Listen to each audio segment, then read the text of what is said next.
Test 1, 2.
Good evening, everybody. Welcome to the public, to councillors here around this table and officers and support, and to visiting councillors, political activists and others, all of you, very welcome. Okay, so I'm going to have to do the standard stuff, which is what you do if something was go wrong, which will be to follow me. I'll be the one the first out, I promise you. Right, so action in event of emergency. There are no practice alarms planned for this evening. If an alarm sounds, please evacuate the town hall by going down the main staircase or the back staircase to the High Street and then to the car park behind the town hall in St Runwood Street. In the case of any disturbance which requires the cabinet to withdraw from this room, councillors should withdraw to the mayor's parlour using the doors behind me and await further advice. This meeting is being streamed live over the internet on the council's YouTube channel. Will also be available to listen to afterwards. The use of mobile phones and other devices, including cameras, by visitors is welcomed, but you're requested to use them discreetly, not to disturb the meeting. Set them to silent, please, not use voice or camera flash functions. Speakers are reminded that microphones are to be used at all times. And let me introduce the work of the Cabinet. We are the main executive body of the Council, responsible for day-to-day decision making on all Council services, and we also make recommendations to full Council on major policy issues and on the Council's budget. The Cabinet's made up of 8 councillors, each of whom is responsible for a particular range of services. Now I'll introduce myself and ask those around this table to do likewise. I have one apology from Councillor Goss, who's away, and I know that one other member may have to leave early, Councillor Summers. So let me say, my name is David King, leader of the Council. I'll go to my right and then we'll spin round the table. Good evening, Councillor Mark Corey, Portfolio Holder for Resources and Ward Member for Wivenhoe. Councillor Natalie Summers, Ward Member for St Anne's and St John's and Portfolio Holder for Communities.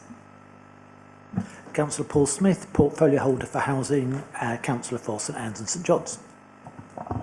Councillor Andrea Luxford-Vaughan, Portfolio Holder for Planning, Environment and Sustainability, Ward Councillor for Wivenhoe. Councillor Alison Jay, Ward Councillor for Highwards and Portfolio Holder for Economy, Transformation and Performance. Councillor Michelle Burrows, Portfolio Holder for Leisure, Culture and Heritage and Ward Councillor for Wivenhoe. Richard Clifford, Democratic Services Manager. Andrew Weavers, Head of Governance and Monitoring Officer. Lindsay Barker, Deputy Chief Exec. I welcome other councillors, obviously, but also other officers in support, including the Chief Exec, Colchester Borough Homes, Philip Sullivan. Thank you. Right, okay. Item 2, urgent items. There are none, Chair. Taking turns. There are none. Item 3, Cabinet members, have you any declarations of interest? I see or hear none. Item 4, minutes. I invite Cabinet to approve the minutes of the meeting of 6th of September. Approved. Thank you. Right. Item 5 is have your say when we welcome members of the public or other visiting speakers. So, first we have is Alan Short. Alan, please come forward. You know the form here. 3 minutes, cut off.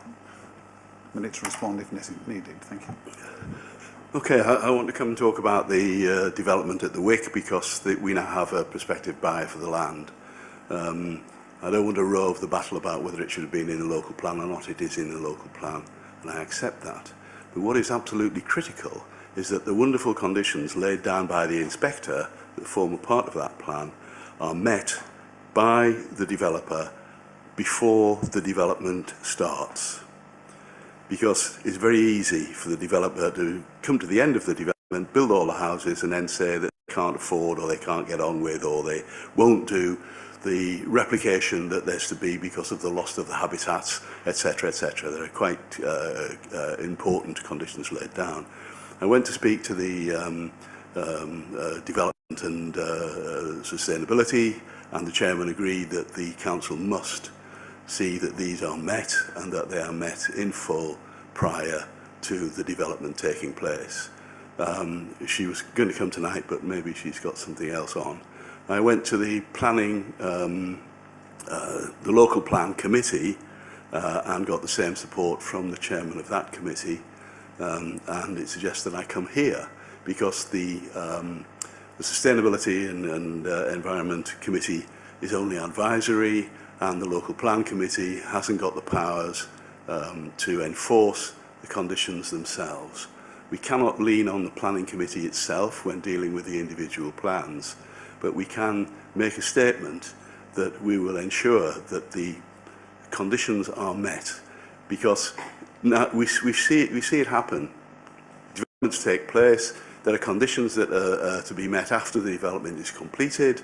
Those conditions may be expensive, may be difficult, and the ability to actually enforce the developer to do that after the fact is very difficult. You've got very limited powers. So I want the Cabinet to assure me that they will have a grip on the plans and to make sure that the developers know and understand that the conditions laid down by the inspector have to be met before they start digging any holes in the ground.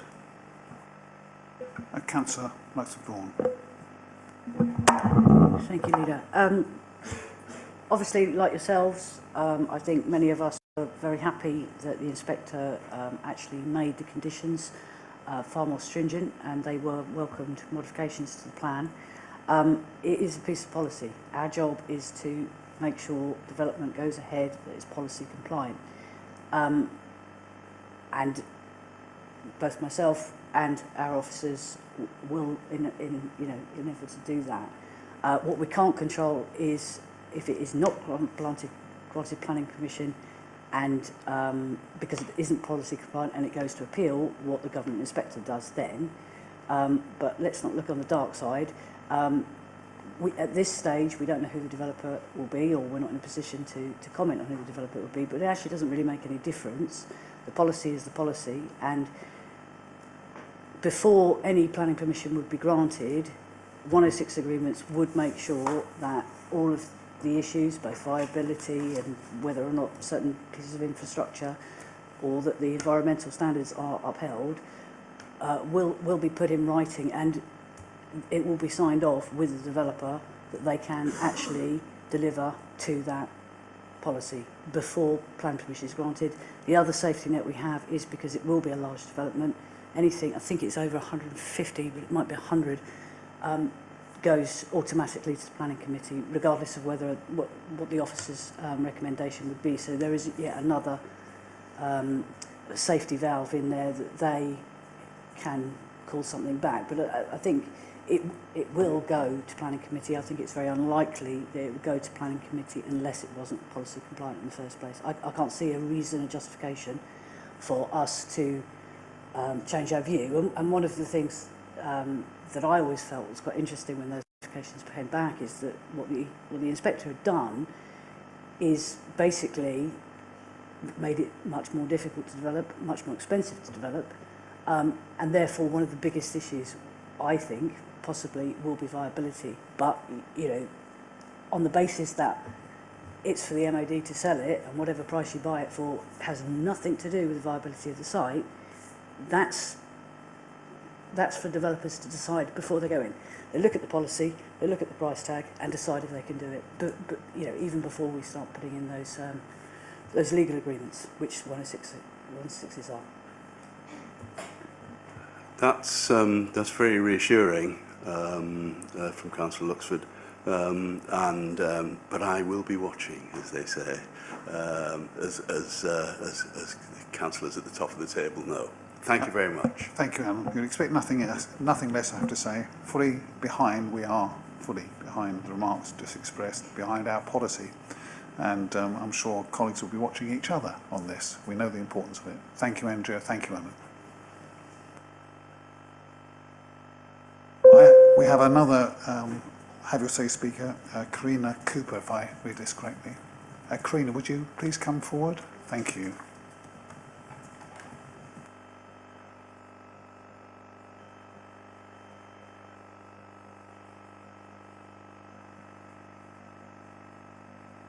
Karina, I think you know from other meetings the forms. So if you could use the microphone, then you'll be recorded on our YouTube channel. Thank you. And heard properly. Good evening. I'm disappointed to have to be here again tonight. Searches as a condition of entrance to a public meeting in a public building are unlawful, an issue we thought Council had mitigated by hiring SIA licensed security staff. Initially, the SIA staff did act lawfully, so we were shocked to see the return of unlawful conditions of entry at the last Environment and Sustainability panel. Why hire licensed professionals, then instruct them to break the law? And why the police presence again? Tell us the basis upon why they were there. There's never been any threat of violence from anyone with us. Why would we hurt the very people who are here to serve us? Can Council clarify any basis by which these searches might be lawful in the obvious absence of threats? On the 4th of July, a member of the public came to speak about the searches we're forced to endure. Whilst the unlawfulness was conveyed, there wasn't time to explain what we go through. At the first meeting we attended, we weren't aware of council procedures. Our ignorance and frustration meant people tried to speak at once. It was noisy. It must have been difficult for council, but it was handled very well. The rules were explained and we abided by them. Councillors expressed their views, some of which were met with cheers of applause. What perhaps started poorly ended with councillors enthusiastically thanking us for our somewhat unorthodox participation. Why then, at the next meeting, were the public met by police in a full-body search and scan? The nature of these searches becoming increasingly aggressive. Pockets and their contents grabbed roughly, a lady having her trouser leg yanked up without consent, another having the scanner used to push her legs apart, her inner thigh touched by the device. A formal complaint about this was entered on the 16th of June. No response has been received. Why not? We've had cause to repeatedly mention double standards. It was the council staff themselves that I witnessed assault the public in this very room. A lady holding up an image of an EV bus fire, evidencing the speaker's claim, had fingers pushed firmly into her neck and shoulder in an apparent attempt to force her to stop. What reaction, I wonder, if one of us had done that to a councillor? Not that we would. We don't behave like that. Council's unfounded fears and prejudice should not be pandered to ahead of the law. No one is above the law, and this principle must be upheld and unlawful actions stopped. So who is it within this council instructing the security staff to break the law? Name them. If you cannot assure us right now that these unlawful entrance conditions will cease, then you leave us no alternative but to put in a formal complaint to the SIA about this council and report the door staff. Council's unlawful behaviour mirrors that which is happening in central government. We will not accept this abuse of our rights and liberties, which we are all morally obligated to defend. Thank you. Thank you. Right, so I'm going to address this as I personally see this, and just we'll see if others got something to add. As councillors, we make personal efforts, and I'm sure, Karina, you recognise this, to be available. I have people who disagree with the work of the council and our officers. I've seen one today who's got a very big upset about his housing conditions. We as individuals in our communities and here in open discussion or in private discussion, take that measured chance on the people that come to see us. We welcome them, that's what we should do, and we should do no different here when we're in collective session. So I hear what you say.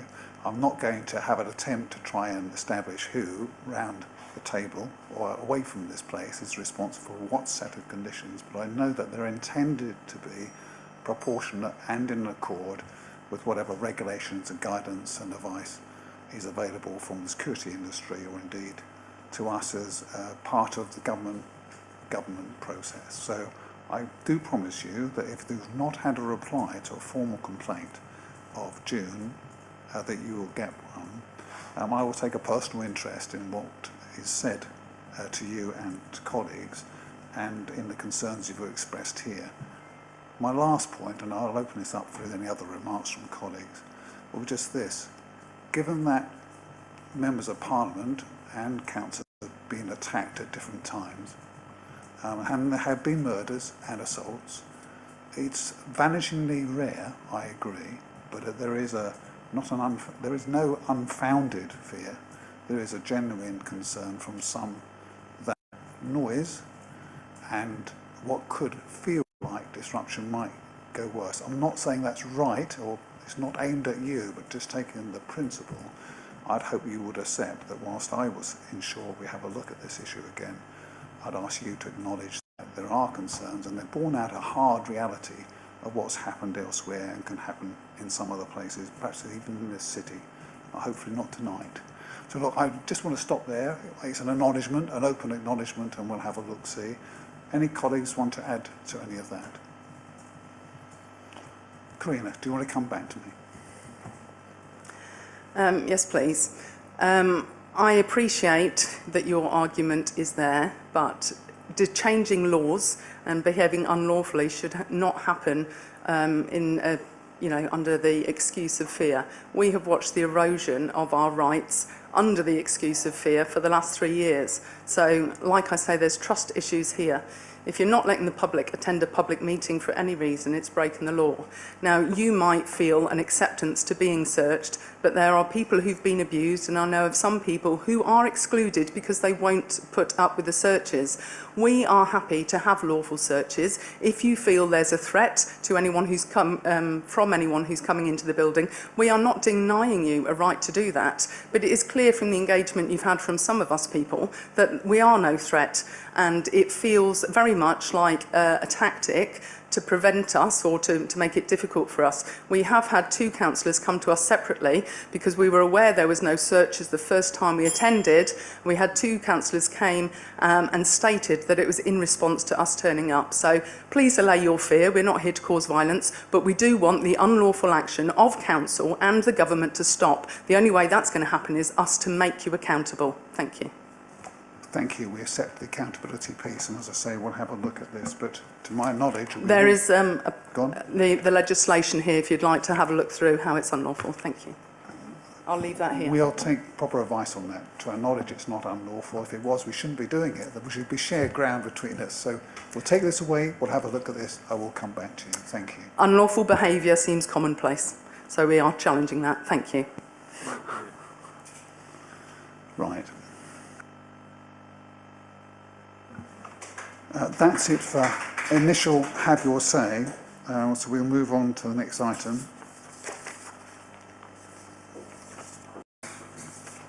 Oh, I beg your pardon. I do have Councillor Smalls, Fay.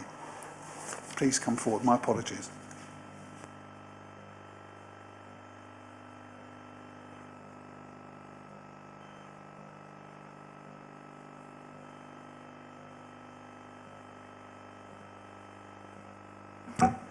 So, good evening, thank you. In the last few days, there's been another worrying report of a shop worker being physically ambushed while a Colchester shop worker being physically ambushed while working in a convenience store on the High Street. There appears to have been a group working together so that while the shop worker was grabbed, others could steal alcohol. So it was that incident that prompted me to just want to say a few words about shoplifting. So last month I was on the Crime and Disorder Committee. In the run-up to the meeting, as I was going through all the documentation and statistics, I was surprised that within the reports we had, I couldn't find any statistics around shoplifting.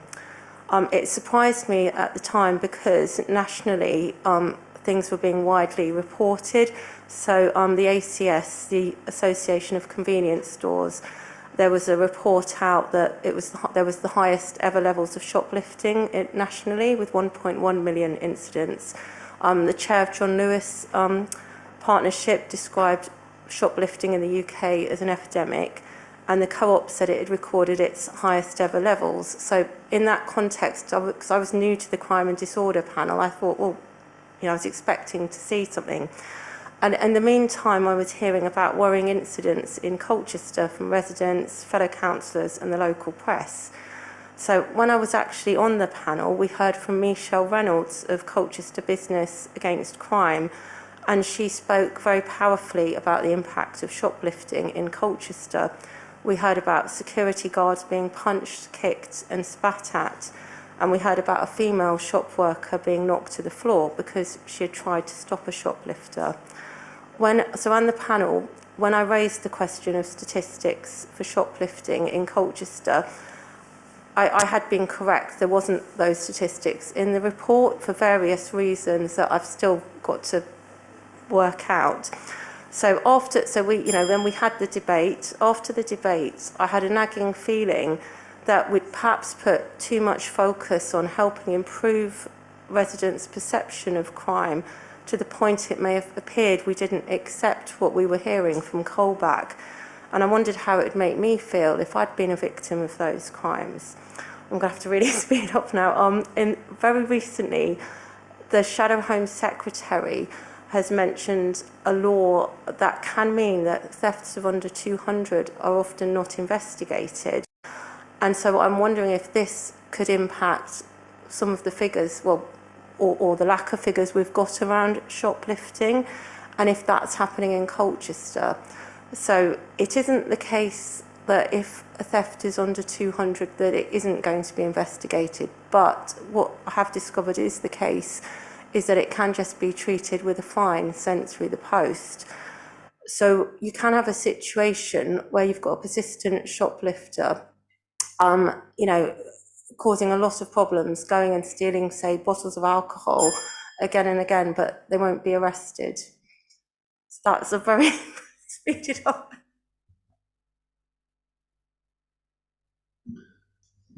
As long as you felt you've got to the end of it, that's absolutely fine. I just want to look to see if colleagues, I want to pick up this, but Natalie, I'll go to portfolio holder if I might, and we'll round it off then. Thank you. Okay, thanks for coming. Yes, as you said, I was at the Crime and Disorder Committee myself, so those shoplifting statistics were missing. So I'm hoping to be able to get those from the police, from Command Colin Cox, so that they can be included in future meetings, and obviously on a monthly rolling basis. I want to see those sorts of statistics being included. And yes, I will find out what happens with repeat offenders as well. As you say, if it's a case of yeah, the same person's being fined over and over again. Obviously, clearly that's something that needs to be changed, because it's not affecting their behaviour, whereas, as I say, a harsher punishment may well do that. So I will find those things out for you. Yeah. Thank you. All I would say, subject to any final remarks from colleagues, thank you very much, Councillor Summers, that's absolutely right, and the response I hope you'll take in the spirit given. But there is something here I just want to sort of say, given that I know some of those businesses, I know Michelle Reynolds, you mentioned, in which she and I have had a spirited discussion about this, but a constructive one as well, as I have with other members of the BIB. We've got Sam Good there in the front row, as ever, ready to leap forward if that was necessary. But I want to be really clear on the messaging from this council, and I think it should be, I hope it is, cross-party. We care about this, or we will act together on this, and there's a real balance between, and I heard the words about sort of managing perceptions, not managing them down, but not managing them up either. It's not in anybody's interest to make Colchester seem, in a relative or actual sense, less safe than it is. It's also in nobody's interest, frankly, not to respond and not to be frank about it. So I hope we are striking the right kind of balance.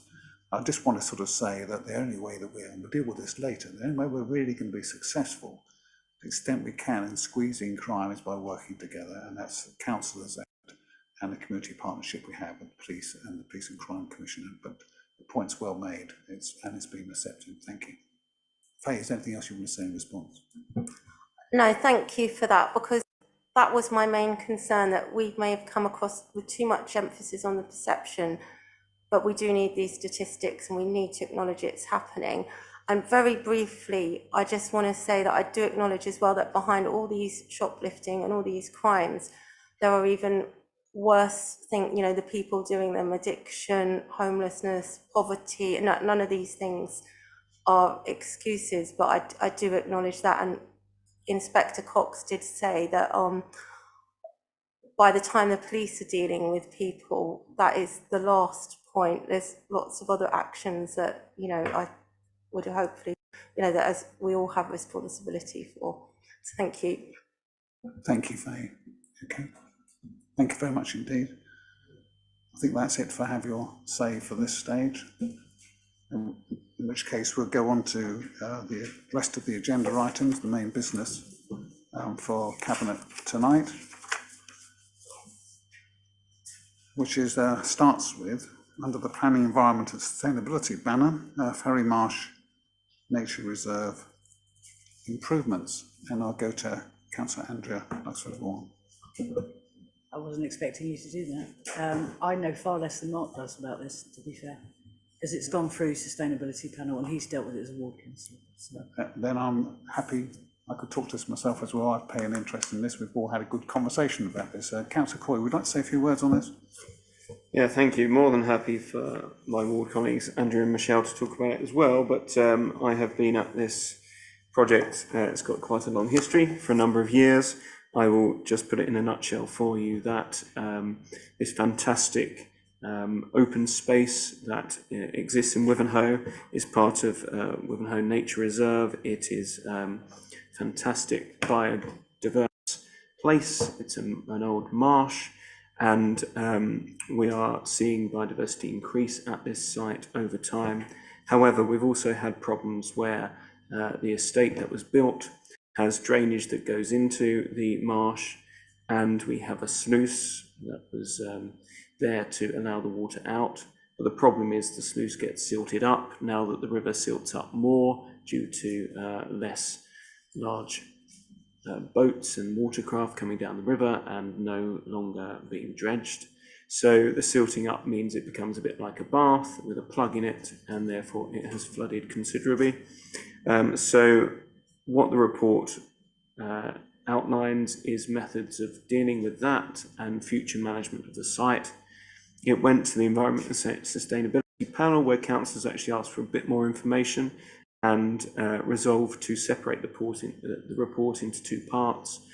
The first part being the capital outlay for the extension of the pipe at the sluice to avoid any future silting up, to ensure we can manage the site water levels adequately and control those in the future, which is what most Wivenhoe residents wanted quite clearly after consultation.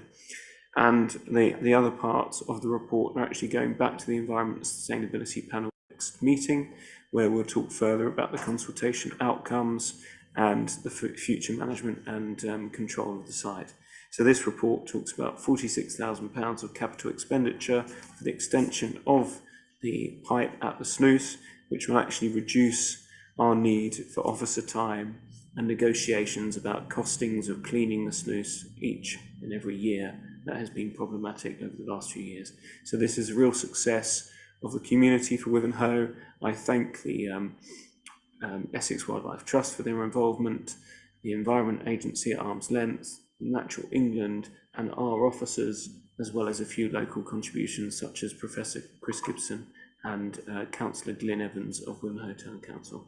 So I suggest we go ahead and agree to this. Thank you. Thank you very much. Okay, so the recommendation is that Cabinet approves the changes to the nature reserve as set out in the report, subject to approval of the capital programme for which Ferry Marsh Nature Reserve is included.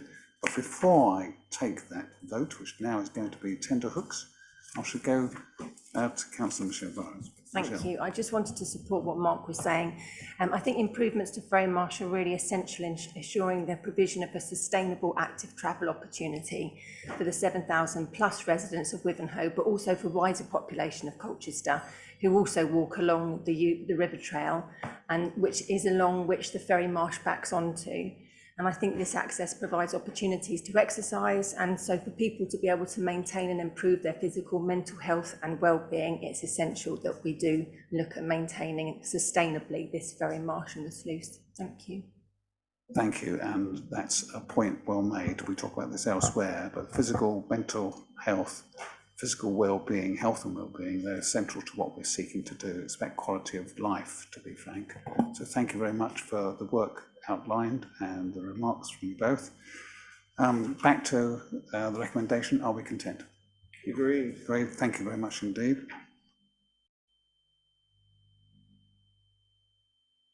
And now with a tour de force, I'm sure, mid-year capital programme update, Councillor Corey. Thank you, Leader. I think one of the items on the capital programme was £46,000 for Ferry Marsh, so I'm glad that that has been agreed. This report is slightly different in a sense. It comes separately to our last budget update, and the reason for that has been quite clear, publicly made clear, that we have been reviewing our capital programme. That's something that you, Leader, and I have looked into over the years, and we committed to publicly this year to do that review for a number of reasons. We have had good feedback from the Local Government Association peer review about their suggestion that we do look into it, and their satisfaction that we have conducted this full-scale review of the capital programme. With the economic situation as it is, with the markets really in the doldrums at the moment and the mismanagement of the national economy, it's therefore important for us to look again at our capital programme, not to overreach, to rationalise our programme and ensure we can achieve the programme in the right time and on budgets where possible. But the inflationary impacts have been huge upon our programme, so we are having to look at what we can scale back, what we can achieve, and to look at any projects where perhaps not all the monies have been spent. Have the projects been completed? Are they at a point where they could be paused, or are they at a point where we'll no longer take them forward? So we have done that work. We have conducted that alongside all cabinet members, but also opposition members, and we welcomed members of other parties around the table just a few weeks ago to look at the capital programme, to conduct a workshop, to update on this mid-year position and talk about which items we want to work on together. And I think that's really important. These are large future projects that we all need to be comfortable with. So this report outlines the in-year projects we'll be spending money on, but also talks about those where we are ceasing spending and using that money elsewhere, and outlines the costs of the programme, as I say, the impacts of inflation, the impacts of borrowing, etc. So really, Leader, I'll stop there and happy to answer any questions or to go into it further if need be. Thank you. I have a few remarks, but I'll go Councillor Paul Smith first. Yes, I note in Appendix C, amongst the completed schemes that have been removed is the Oak Tree Centre roof. I'm a trustee of that organisation, and so I have an interest on that particular point. I'm looking at the monitoring officer, but I do not believe that it would preclude me from taking part in this. Chair, if I can, I think that will be a registrable interest, so that will allow you to continue. Yes. Councillor Somers. Obviously the same issue for me as well there, but it's okay. Thank you. We note both councillors making that plain. We need to remember that it's entirely appropriate to have a view, and we're just registering where our views might come from. So the other interests, in short. Thank you very much, both of you. Just rounding out a little bit the earlier remarks, it's absolutely plain that in time of financial crisis for much of government, local and central, it was entirely appropriate that we did not do what we would normally do, which was approve a capital programme as updated alongside the revenue budget in February. What instead we did, as Councillor Coy has described, is turn over all the stones, and that process is largely finished to ensure we understood the actual position of projects in train and projects in prospect, ensure we've got the definition, the internal controls, the grip that's required, and that we understand the variables that Councillor Corey has outlined, not least borrowing costs at a time of high inflation when this council has a huge challenge already in terms of our revenue budget.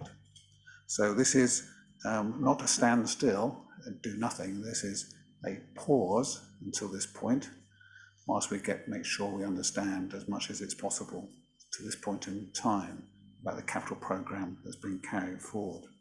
And that's wise. It's right to say, as set out in the report, that decisions about increasing the size of the capital programme are reserved for full council, and so our approval tonight, if we so agree, means the recommendations from this report need to be made to the full council. There's no further comments. I don't intend to go into the individual project lines. They're summarised and they're detailed, I think, sufficiently well, line by line. There'll be other places away from here where they'll be looked at in more detail if so required. So are there any additional remarks from colleagues? Okay, if not, then the recommended decision for us is that we recommend to Council the inclusion of the schemes listed in Appendix B and C into the approved capital programme. Appendix A is the most recent capital programme, and the removal of deleted schemes as touched on by Councillor Corey as listed in Appendix D. Do we so agree? Agreed. Thank you very much.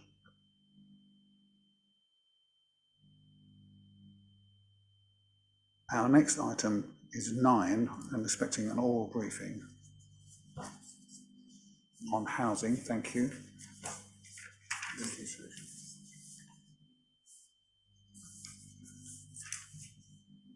We're not there yet.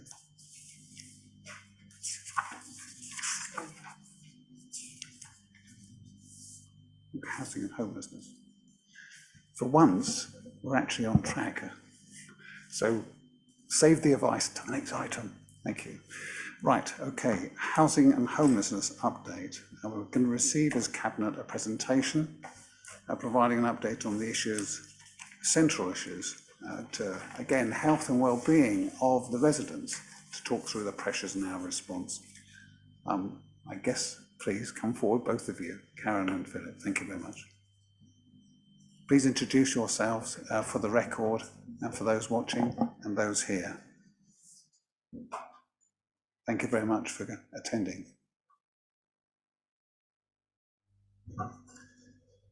Thank you very much for inviting us this evening. I'm Philip Sullivan, Chief Executive at Colchester Borough Homes, and Karen Lohman is Director of Operations. Karen oversees the homelessness activity for Colchester Borough Homes in Colchester. We've prepared a presentation, so if it's acceptable, we'll run through that presentation for you now. If you can ask you, I just want to acknowledge Simon Collis. Simon, you are back there. I'll ask you to speak, Simon, after you've heard the presentation, because I think it might be helpful for you, rather than to speak into the vacuum before you have the update, and it might give you some useful context and help us also listening to you. So to our speakers, and then Simon, we'll call you in at the end of that. Thank you, councillors, for the opportunity to come along this evening and to really look and explain how housing and homelessness works and the current situation.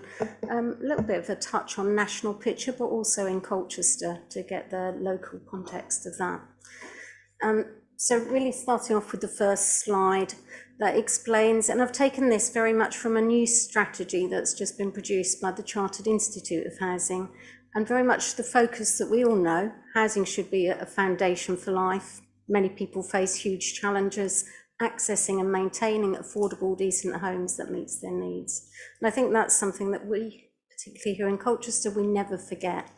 And the key to what's been happening nationally, and these are quotes from the Chartered Institute of Housing, this is a national picture where house building has failed to keep pace with the demand. Private rents have increased at fastest rates ever monitored. Evictions are currently escalating, and homelessness has increased by over 1/3 in the past 3 years. And that's what we see. Households experience the very worst forms of homelessness. And it's reported now that 1 in 5 children now live in overcrowded, unaffordable and unsuitable homes.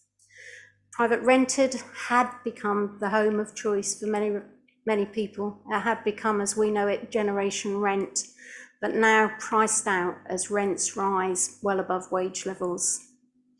In Colchester, you'll know this, but the ratio of earnings to a purchased property has now increased to 8.7 times income. I don't know, I bought my first house in 1979. Seems a long time ago.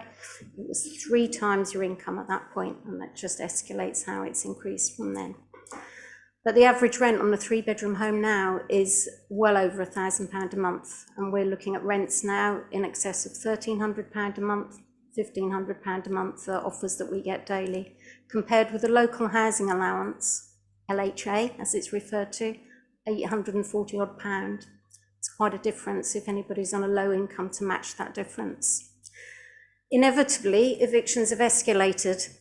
This is somewhat following the COVID lull where evictions were deferred, and now we've just seen a new wave of landlords leaving the buy-to-rent market as tax incentives have been withdrawn, new regulations for safety are implemented, and people are being evicted. Mr. Collis is here, and I know that he'll tell you his story. But the situation continues to escalate due to a number of factors: cost of living, war in Ukraine, increasing immigration, and the current economic climate. So in Colchester, and here tonight really to talk about the concerns around the budget as well. So we are predicting an overspend of temporary accommodation. We know that that's what's going to happen. We've done the month 6 predictions. We know that what we budgeted for this time last year as we were looking ahead, we will overspend what we had set aside for this year. In the main due to unexpected costs, things that we couldn't foresee, immigration, bridging hotel, immigration generally, where lots of people have come to live in Colchester, now needing homes from us. A real surge in evictions that is leading to demand on the service, and a real lack of affordable options to relieve homelessness. Private sector, our main prevention and relief option. That's how we would help people find a new home. It's drying up. We can't expect to be able to do that anymore. Shocking costs of some hotel accommodation, which we try and relieve wherever we can as quickly as possible.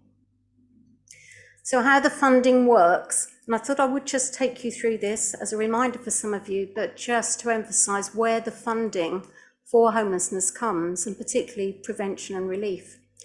DULAC, it says on the slide, Department of Levelling Up, Communities and Housing, make a grant to councils nationally for homelessness prevention.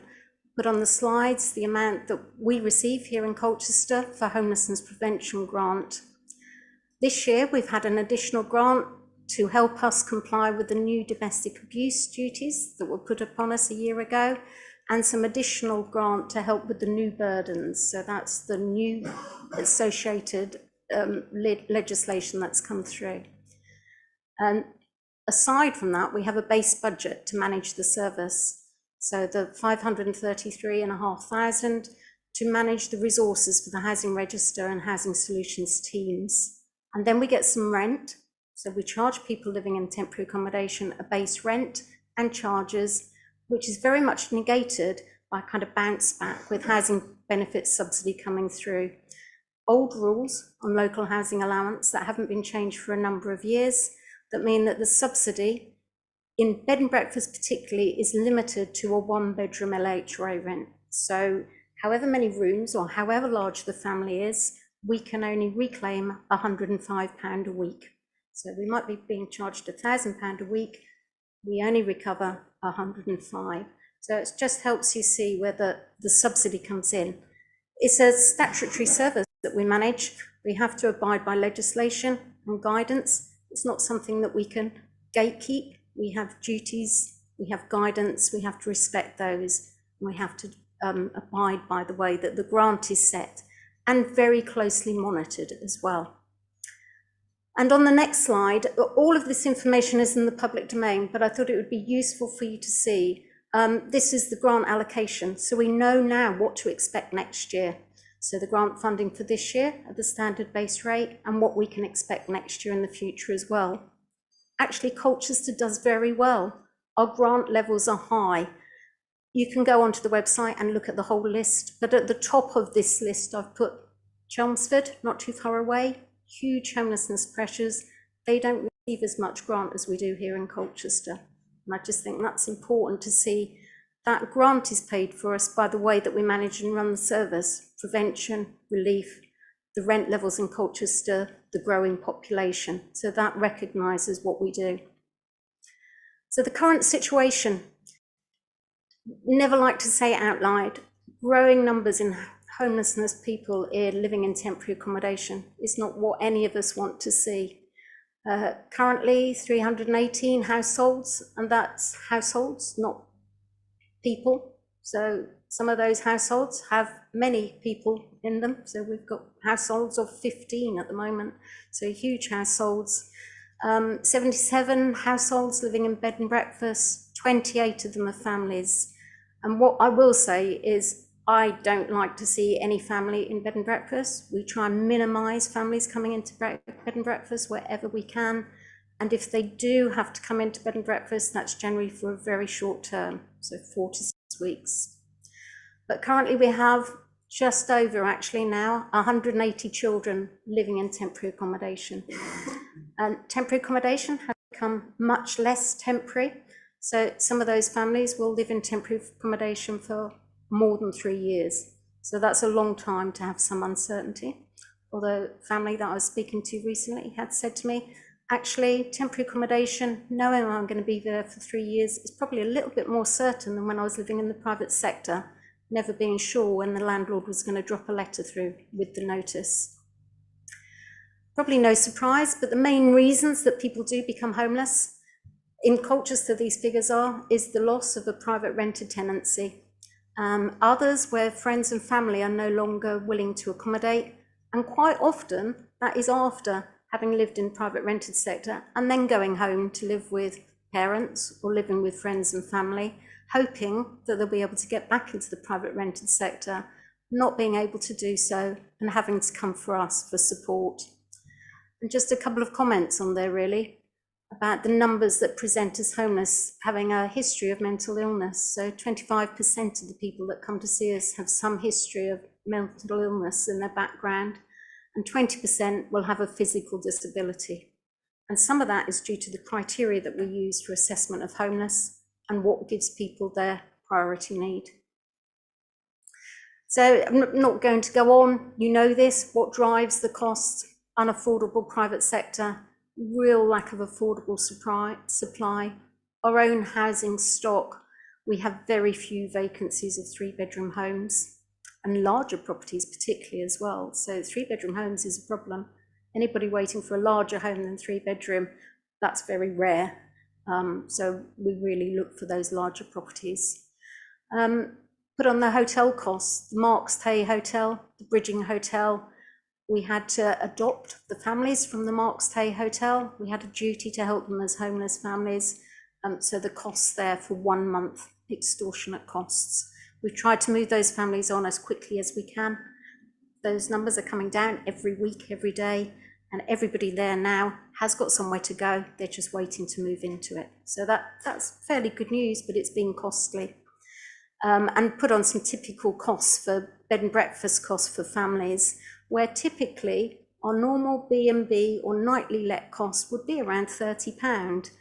But at the moment, with large families having to move into more expensive bed and breakfasts, it can cost us up to £200 a night. If people approach us as an emergency, we need to accommodate them. Hotels have fire regulations. They will only allow up to 2 or 3 people per room. Very tight restrictions on how we can manage that. So ongoing pressures. We know that the homelessness services are for the most vulnerable, and it is our statutory duty. And we do have restrictions in other local services that tend to drive the pressures towards us. Everybody's under pressure at the moment. Social care, health, mental health, domestic abuse, and actually what everybody needs from us is, can you help us with housing these people? Also increasingly vulnerable homeless households with not just needs for housing, but they need support as well. Some of the cases need lots of support beyond just the housing. So they will have mental health issues, debt, addiction, and physical health problems as well. So lots of problems that we have to deal with. We can see a little bit into the future as well. We know pending pressures that are coming from bridging accommodation, immigration accommodation. As the Home Office makes decisions more quickly now, they're escalating people out of the hotel and the interim accommodation that they have. And the best estimates that we have indicate that there are currently 350 asylum seekers in hotels or housed in Colchester. And we expect at least 140 of those to receive their leave to remain very soon. So that will add to the pressures that we see. We've asked the Home Office for some intervention to help us manage that situation. At the moment, they give people 7 days notice to leave the accommodation. 7 days is really not enough for them, and it's certainly not enough for us to find any reasonable alternative for them. So that really doesn't help. So I was going to just talk you through a few of the figures. So you could just see some of the figures as we come through the situation. So we have an action plan in place to try and reduce temporary accommodation, which we have shared with our advisors who come and see us regularly from DLUC to talk to them about the efforts that we make, innovations that we're taking to try and keep down the numbers that we have living in temporary accommodation. As a council, we've worked really well in partnership between ourselves, cross-department, and also with external partners such as the County Council as well, and health. And our key is always prevention, relief wherever possible, but that's increasingly difficult. We pay lots of incentive payments to landlords, but we do negotiate them, and we're fairly tough at negotiating them.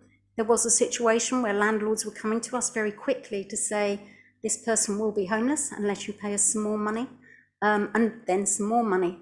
So we have to really balance that and keep the negotiation as tight as possible so that that doesn't become something that works round on us. All of our temporary accommodation is inspected prior to it being let. We want to ensure that it meets all of the health and safety standards and it's reasonable for people to live in, even if it's for a short time. We've improved the efficiency of our temporary relets. We're working in partnership with Peabody to make sure that the accommodation is right, it meets the right standard, and we're trying to keep the rents with some of the other agencies that we use really affordable for people. We've increased our private sector lease properties. That's where we take direct rent from landlords. We rent the property, We rent it to the tenant, so the tenant landlord has a guarantee. That's a kind of 3-year arrangement that we make until those people can be rehoused. That works very well, but again, we're being careful not to take too many out of the market because we want the private sector market to still be there for people to move into. And we've recently done an acquisitions programme, which has been really successful to bring in some more 3-bedroom homes and homes that we really need. And on those, we always put local lettings restrictions to ensure that they go to the people in most need, that they're Colchester residents and they're homeless living in temporary accommodation.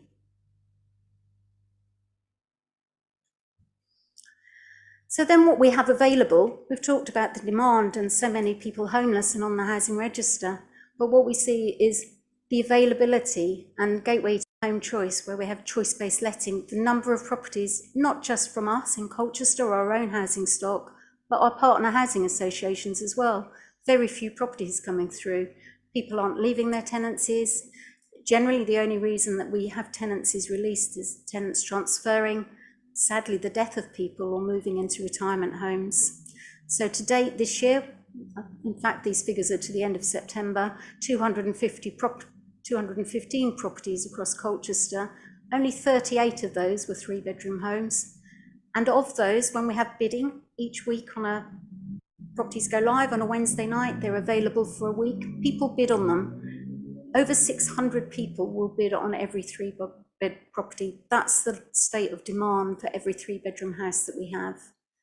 And around 35% of all houses that have become available have been allocated to homeless households. We keep a balance. We need people to transfer, downsize, upsize, live in the right size accommodation, and for the waiting list to move as well. So it's always carefully balanced. So over that same period, where we've only really allocated a few properties, 236 households have presented to us and been accepted as homeless. Actually, the presentation figures are probably much higher than that, because we do a lot of advice and assistance to people who don't proceed further with their housing application once they know the situation. So the numbers are there to have a look at. We've talked through this evening about prevention and relief, and I really just wanted to explain that has made a difference. It's made quite a difference to temporary accommodation, particularly. So the Homelessness Reduction Act extended our support for those that were faced with becoming homeless and prioritise what we have to do to prevent and relief as a solution. Its aim was to enable people to look for their own solutions with a personalised housing plan. People to come to us, they tell us they're homeless, we give them a plan that says, we'll do this, but you need to go away, look for some accommodation, check that it's affordable, and we'll help you secure that. And generally that's how it works. That's the model.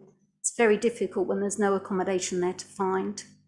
So we do help, we pay incentives, we pay deposits, we help pay off rent arrears, we help in court, we help, at the moment, we're helping with some mortgage evictions that's starting to come through to us as well. And then we will also match people with suitable properties. We have a landlord link every day where we talk to local landlords and letting agents, and we will match suitable people coming through to us with those local landlords.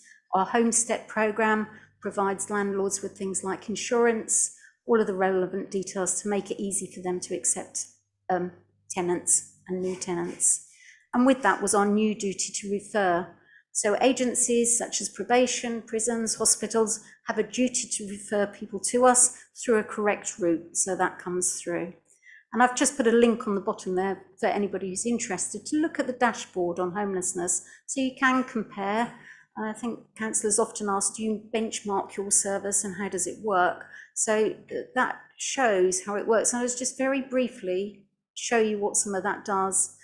Because what it does is every case that we put into the system is a live case, and the case tracker tracks it in real time. So if somebody comes to see us tomorrow, they're homeless, we track their case, those numbers all go straight back to central government so they can see the activity and what's happening.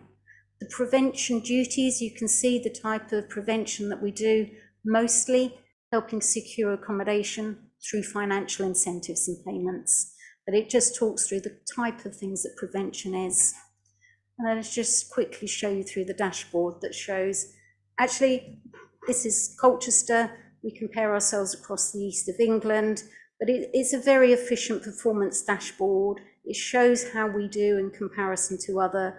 Couple of little comments on the side there. We get a green light because we don't have any 16 or 17-year-olds in our temporary accommodation and bed and breakfast. That's a really important indicator, both locally and for the government. And then we have a red one because more recently we have had households with children in bed and breakfast, which again is an indicator that we try not to break. I'm just taking you down to the next slide. This is just a little bit of an indicator of where the temporary accommodation sits. Again, you can compare.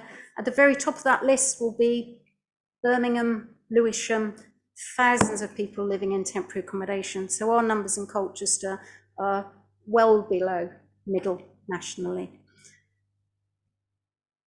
And then the final dashboard that shows us what we have to do and how we've done it. So this is Colchester. We update all of our data, submitted everything with no errors. We've got an amber because we're submitting data that indicates that some of our cases are outside the timeline. So we should do things within the timelines, and some of our cases have fallen out of that.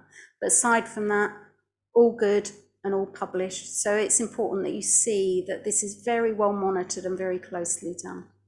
So just coming up to the final slide to talk about solutions. And again, just the Chartered Institute of Housing just released a 10-point plan, their manifesto for more homes and better Britain. But this is what we do. This is what Philip and I will do. We talk to our National Federation of Almos, wider housing platforms about lobbying for the local housing allowance to be reviewed. We want to make that a more realistic level. That would stop lots of people becoming homeless. Lifting the restrictions of the right to buy receipts, where we're very constrained in what we can do with those receipts, and the rent cap, which limits what we do, but also housing association development and rents as well. We desperately want to increase local development of affordable accommodation, particularly those larger family homes, acquire family homes, working with our partner housing associations, and develop temporary accommodation to replace some of the current nightly lets and bed and breakfast that we have to use at the moment. We wanted to make temporary accommodation always a place of change, a place where people can recover their independence and work for a better future. And we do talk to private developers about how they can address the local problem with us as well. Summary at the end, it's not my summary, it's a summary from the Chartered Institute of Housing, but it just does state that we have a broken housing market in England, and a social security safety net is kind of broken as well. So some of those benefit levels don't work. But what we're really doing is saying, let's all work together to create sustainable housing which supports the economy, society, with people at its heart. So I know we were here to talk about the budget. I hope it explains why the budget is likely to be overspent, and really to give you some assurance that we do everything that we can to maintain it. Relationship with DLUC is very good. There may be some more funding coming forward. We don't know. They don't know. They can't guarantee. The timing of such grants is unpredictable. So even if there's a promise of some, when it comes and how it comes is never certain. So we try and be prudent. We try and be careful. We manage the service the best that we can in the current climate. Right, thank you. That is so helpful and also so sobering. I know that a number of members, certainly the portfolio holder, would want to talk to this. Now, if I can just sort of say on behalf of all of us, and Simon, we're not forgetting you, we'll come back and we may therefore touch on some of these points again. A huge thank you for running and adapting and responding to the pace of challenge that is graphically illustrated here, and which is going only one way, I'm afraid. Worse before we can get it, hopefully with government help and partner support, to a better place. What you've outlined in terms of solutions, I know many of those, we're in the same place. We've got to get government help and support to make the system less broken, and we shouldn't have a huge gap, should we, between what people get when they're vulnerable and need support and then what that will buy them. That's just ridiculous. We lost the whole point and purpose of all of that.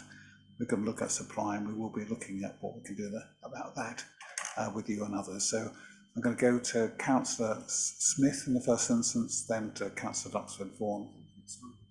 I haven't forgotten Simon, but I want to just get around the table first. Thank you very much indeed. So, Paul?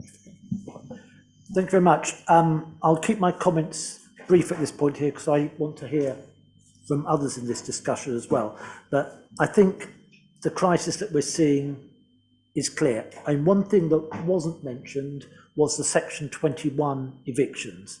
These are where people, and I know Councillor Jay, for example, has raised this with me very recently, are being evicted through no fault of their own. They're paying their rent, they've been staying for many years, but for whatever reason, the landlord just wants them out and they can give 8 weeks notice and they're out on the streets. And then they are potentially homeless. That is a tragic situation and one that requires government action. There's no compensation. There's no comeback. It's just a totally unfair situation, in my opinion, and one that definitely needs to be done. One other point I'll make is there were comments in the slides about immigration, and there, what we're talking about is immigration into Colchester, not into the country, but it's people moving into Colchester from other areas, from London, like me, and actually Councillor Summers as well. People who've chosen to come and live in Colchester because it's a good place to live, but that does add pressures onto our housing. It's tragic that we have 180 children in temporary accommodation, some of those in bed and breakfast accommodation. Some of that bed and breakfast accommodation is not even in Colchester. Imagine you've been made homeless through no fault of your own. All that's provided is bed and breakfast accommodation in Clacton or Harwich or Ipswich or whatever, and you've got to get the children to school. And your job, you might work shifts. How are you going to do that? Your family support is in Colchester. How's that going to work? It won't be possible for a relative to come round and look after the children whilst you're working now when you're 20 or 30 miles away. It's absolutely destructive to the society, and that's something that we need to address. I've got a list of the things that I'm going to be doing, or already action I've already taken, but I'm going to leave that to the end, if I may, Chair, and come back to that. No, thank you, that's absolutely right. Andrew? I'm not sure of the name of the new bill that's coming through, but there is, I think it's something like the Renters Reform Bill, and what that does is put legislation in place that says the only excuse a landlord has for evicting you is to sell the property and for no other reason, assuming you are abiding by your terms for the rent, i.e. paying the rent. So it hasn't gone through Parliament yet, but that's worth researching because I think that might reassure you that it's coming. It's coming, but it's nowhere near good enough, and it doesn't provide any compensation for the tenant. No. Again, no. Imagine the situation. You've been moved out. I think we've established your own costs. that it's not such an attractive thing to do to rent your property because the tax incentives are disappearing. So actually, an awful lot of private landlords are jumping ship. If that's not their main line of business, it's actually financially not worth doing anymore, and that's only just coming, and that new bill is going to really make a massive difference to that. So it's all doom and gloom. I just want to say thank you. That was really sobering. It'd be lovely if you said at the end, when the solution is done. I'm kind of feel a bit flat now that you haven't done that. I mean, I did do some training last year, and the most exciting part was when we always split off into little groups and say, what are we going to do to resolve this? And I thought someone was going to deliver me some golden nugget that I could bring back to you. Unfortunately, no one did. But I wonder if we are looking at other authorities, what they have done, in terms of short-term, long-term, solutions. One of the things, and obviously there's no planning officers here tonight that can answer this question, but I was just thinking the SPD that we have specifies that we would have 80% of the 30% affordable housing, 80% of it is social rented, because that is based on demand. Now, that demand, when we last looked at it, is ancient, it's years old. I can't imagine it's got any better than that. If anything, it's got a lot worse. I'm just thinking from my perspective, do we need to go and review that demand? One question for you is, how long has that trend of 3-bedroom houses been the biggest demand? Because the other thing I'm aware of is the only policy that we have that specifies what type of properties are affordable comes via neighbourhood plans. So the Wivenhoe neighbourhood plan insisted that it's 1 and 2 bedroom houses that are part of the affordable section, because that was the need locally. But I'm just wondering whether we have to update that SPD to say from now on it's 3 bedroom and above, unless you get prior dispensation. I'm just wondering whether there's a bit of plan review that we can do to actually help that situation. And now obviously it's a long-term thing, but if that trend's been going along for long enough, we can identify that it needs to change. And I know it's a really small thing, but that's the only thing I think was positive that I could contribute. Thank you. I thought there was a bit of an open question. Is there anything you want to come back to on that, Karen? No, I was going to say I would have loved to have ended on a here's the response. Sorry, I couldn't. Yes, we do reflect with lots of other local authorities, best practice, what we could do, how they do it. Indeed, some of them have increased things like affordable housing percentages on development up to 30% in some instances. And 3-bedroom need has generally been something that we've needed because of our stock situation in Colchester. But sometimes the viability and affordability doesn't always work across all schemes if you make them all 3 beds. And we have got a very large housing register, and there's also a lot of single people on there anyway. So some people will look at the numbers and can say, well, there's lots of single people, so we need to build homes for single people, but there's families wait much longer than single people for housing. Thank you very much indeed. Paul, is there anything you'd like to pick up now? I'll just come back on one other point. The social housing providers are not taking up their housing allowances now. So what we're seeing is that even though the plan says 30%, no social housing provider coming forward to take on the properties, particularly in the smaller units. And part of the reason for this is that the government imposed a rent cap last year of 7%. As we all know, inflation is a lot higher. This has severely damaged the business models of many of the housing associations, particularly with higher interest rates. So it's going to cost them more to borrow money, and they're getting less rent than they expected in. So that's having an impact as well. So just changing the plan, unfortunately, won't be good enough. You've got to put some money in there to actually buy the houses as well.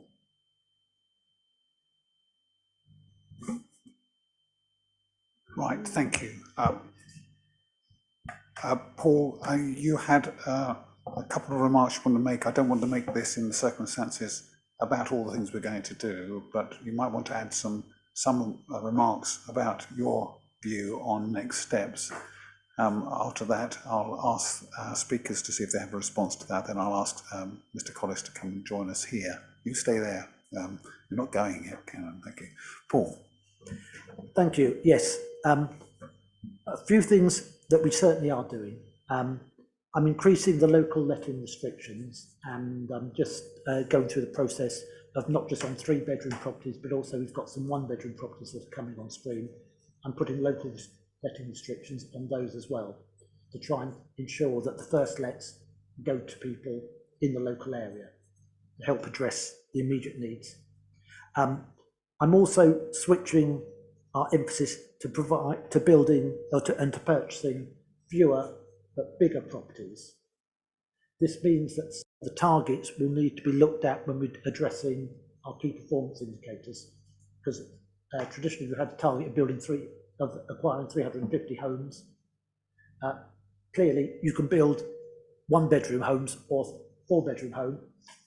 4-bedroom home costs a lot more, so to get to the target, you tend to build some 1-bedroom homes. I've stopped that and I'm concentrating on 3-bedroom and above properties because of the great need there. And I'm conscious also that by building the bigger properties, people will maybe move from an overcrowded 2-bed into the 3-bedroom, which will free up the 2-bed and similarly a 1-bed down the line. So we will be addressing all the housing needs there. The other thing that we are going to do, and this will be coming back to us, I believe, next cabinet meeting in November, is looking at the affordability issues. The viability of building stock for rent at the moment, particularly at the social rent, is not feasible in economic terms. And I've had several projects put forward that would have a negative net present value, i.e. effectively, as soon as we committed to building them, it would lose money for Colchester Borough Homes. Over the lifetime of that property, we'd never get the money back, they'd lose money. We have to adjust the model, and unfortunately the model at the moment's got some assumptions in there, like an interest rate of 2.5%. That's got to change, so we've got to look at how we can do it, and part of that will be looking at whether we should be charging affordable rents set at the level of housing benefit levels for the new builds rather than the 50%. So there'd be less of a subsidy, but it would still be at a level that someone on housing benefits would be able to afford. Thank you, Councillor Smith. And can I just go back to our speakers? Any response you'd like to make to what you've just heard as a sense of direction? Just really to echo on the acquisitions programme, that will have an immediate impact because that will mean more 3-bedroom properties coming through for temporary or people in need immediately, and that's a decision that's been taken very recently. So there are some very short-term as well as medium and long-term actions being explored at the moment. Thank you very much indeed. I'm just going to, I'll go around cabinet table again at the close. Is there anything else immediately? Oh, please. Thank you. Thank you very much. I thought that was a really detailed report, but really upsetting too, actually. Particularly the statistic of 180 children in bed and breakfast accommodation. I did some maths, and my maths is rather shaky, but I related that number of children to children at Broomgrove Junior School in Wivenhoe, and there are 227 pupils on roll in that school. So 180 divided by 227 times 100 is 79% of that junior school as children who would be in bed and breakfast. And that obviously has a huge impact on a child's ability to access their learning if they're living in those conditions. And I have seen it myself, having been a teacher, and it's really very upsetting. So my concern is, how are we managing the inevitable negative emotional health and well-being that those children will definitely be experiencing at school as a result of their housing situation, which is through no fault of their own, but also through no fault of Colchester Borough Homes' fault either. So what can we do as a council to catch these children? And it may be beyond your remit, but is there any way that we can signpost these people with children in bed and breakfast accommodation to mental health support? I know mental health support for children is incredibly hard to access, but what can we do? Thank you.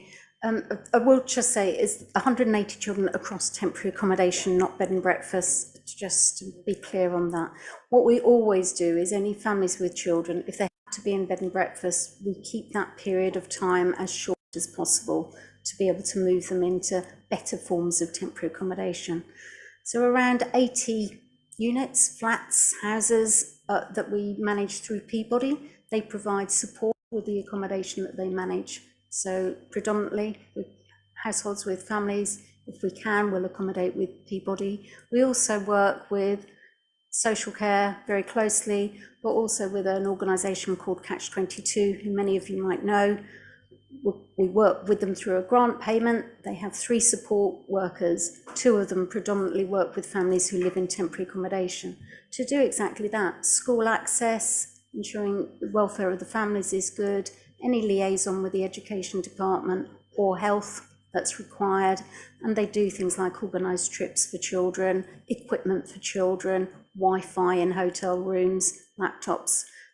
They're doing air fryers, cookery, all of those kind of things to keep families active and well through what is a really critical time while they're living in temporary accommodation, to make it as easy as possible for the children.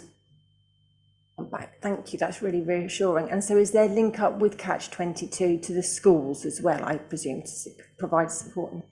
The Catch 22 will do that directly with the schools. And actually, as a network across Colchester, We're linked in with the head teachers network across Colchester, so if issues come through, they'll refer them back to us very quickly so that we can pull in support. Thank you. Simon, would you like to come and join us? If you come to the right, my right here, next to Mark. Thank you. I know you know the form, but just to help you just say, so you've got 3 minutes to describe the issue that's brought you here. We know it's on this subject. The response is for us as Cabinet, but I'm sure that if there's something that could be helpfully said by officers, then we'll pick that up if we're able to. If not, we'll come back to you. So Simon, over to you, and thank you for coming. Thank you for being patient. Thank you, Chair.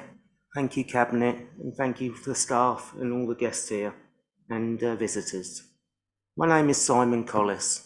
I want to put a human face on this crisis, which is housing. I'm one of these people who are going to be potentially homeless, along with my family, my wife and 3 children. 2 were born in Colchester, 1 in Harwich. I was born in Colchester, my wife too. I've worked in Colchester for many, many years. We came back from Harwich because of circumstances, because of my family, who was very ill at the time, my father, who then passed on. And we moved back to Colchester to be with our daughter, near our daughter, who's buried, our first daughter, in the cemetery here in Colchester. So, we got a Section 21. On Monday, it was granted, and it looks like by Christmas, we're going to be living in a box, perhaps in a hotel, maybe B&B, maybe on the streets under a bridge, I don't know. I'd rather die. I would rather die than do that for my family. I'm worth more dead than alive. That's the real situation. If my civil service pension that were paid out to my family, they could have a home. And my family would be catered for. But no, I've got to wait. And apparently, even if we did get into temporary accommodation, it could be years. I've paid my taxes. I've never been out of work. 23 years of loyal civil service and community. And for what? To be spat on and treated like scum. It's not fair. It's not right. I was a school governor as well. And this is the situation for poor children, not just mine, that are going to be happening. All them poor children you mentioned before, the 180 in temporary accommodation. Did you know, back in 1994, and this came from a Freedom of Information Act, a request from Colchester Borough Homes, in conjunction with Colchester Borough Council. Back in 1994, there was 8,047 dwellings in 1994. Fast forward to today, in 2023, but this is for the figures at the end of 2022, so it's a little bit out of date, 5,907, which is, according to my maths, thanks to the calculator, a net loss of 2,140 dwellings. Now, some of them might have been because of damage and things like that, right to buy, a whole host of reasons. But we are facing a massive crisis. I was umming and ahhing whether or not to come here today. But I want to speak just not for my family, but for others out there as well. And I don't know, there's no silver bullet, I know that. But I don't see a way out. I've been told, even with my diabetes medicine, I said, well, what about my diabetes medicine, to a housing solutions officer today? We could perhaps get you a fridge in a hotel, they said. Yeah, that's really grand. I'm grateful. It might sound a bit sarcastic, but I'm a desperate person. These are desperate times. I wish to thank you all for your time and listening. I don't think anything will come of it. I have no hope. My family's been forsaken. There doesn't seem to be a God. Not for my family and not for the many others. But thank you. Thank you, Simon. Stay, please. Yeah, thank you. I would have been happy for you to have sat there, Simon, a bit longer, but I just want to sort of say on behalf of all of us how it is touching in the way that we don't want to be touched, to be frank. So because you speak from the heart, from, as you've said, desperate circumstances, and I hope tonight, if it's done anything, would have shown how seriously we take it, the people in this room, and the professionals who lie behind the two speakers here tonight for Colchester Borough Homes. You know, the Colchester City Council family, amongst our many priorities, I can only say to you that this is really towards the very top. We've got to get the finances straight in a time when money is not enough. We've got to do that kind of thing. We've got essential services across the board we have to deliver. But the things that we spend our time on and the things we will spend our time on absolutely have housing at its heart, because it drives so many outcomes in terms of life quality. And you have passionately, you've done yourself, in my view, proud, because we know, all of us, that it's an exposed position, and you will feel that, to talk from your heart about your family and your love and care for them. So you can't weigh this, but I just say we hear it. Thank you for taking the time and trouble of coming. I know that the officers of Colchester Borough Homes will do everything to ensure absolutely that what you described, you know, you will not be in a box. They will do everything they can. They have to do everything for everybody, but they do everything they can, I know, to help you and your family to a better place.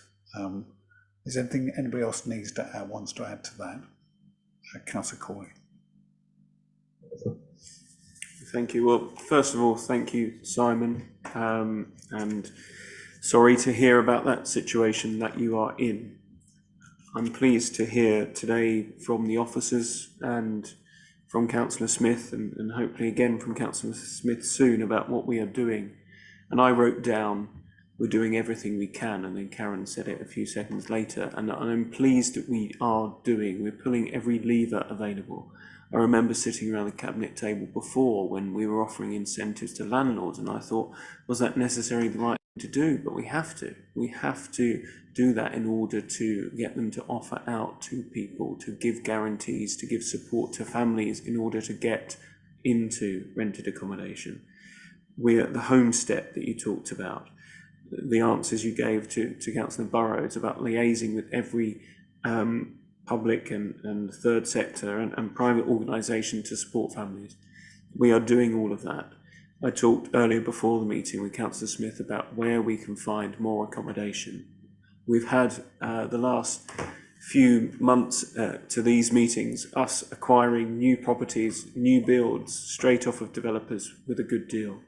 So we are doing that. We've been building houses, but it's still not enough. This is a national problem and a national crisis, and it needs to be dealt with by central government.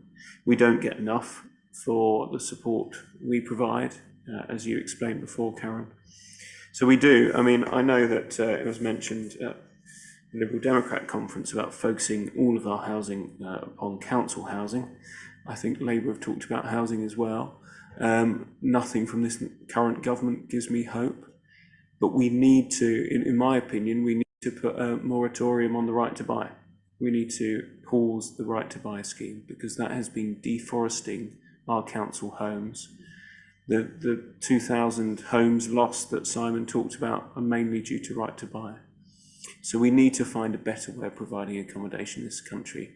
We need a similar policy to the Attlee government post-war to go out building council homes, and I sincerely believe in that. And I do care which party does it. I think it's more on the left side of politics that believes most in this, and we will deliver if we get into government, but we deliver at a local level, but it has to be a national solution to this. So thank you for everything we're doing locally, and I hope we can help Simon and other families as best as possible in the future, and I hope Paul has some other answers as well. Thank you.